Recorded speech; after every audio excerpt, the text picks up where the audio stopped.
When I'm meeting with potential clients, one of the concerns that they have, or one of the questions that they have, and one of the things that they're trying to figure out is how many hours do I need the photographer for? And for me, I try to tell them that it's not actually that important of a factor, especially a year and a half before the wedding.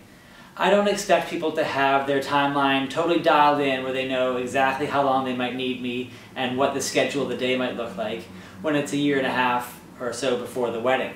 So for me, I'm flexible with my time. I'm only taking one wedding in a day. So whether in the end you need me for 8 hours or 9 hours or 10 hours, for me it's fine, and it's a marginally different price point or whatever. So it's not a huge budget concern, and it's not an area that I'm worried about. So for me, it's an area that I'm able to be flexible with my clients, which I find is helpful, and it's a bit of a relief for them to know that whether it turns out to be 8, 9, 10 hours, it's totally fine with me. When I first started out, I would offer all-day photography, and some people took that to an extreme and would want me there at 7 in the morning to make them coffee, and I would be there, for 17 hours or whatever.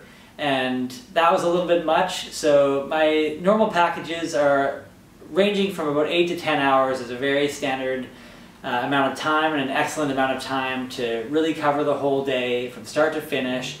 I want to be there to document what's happening, and I find that about 8 to 10 hours is a great amount of time, and it's something that we can figure out at some point before the wedding.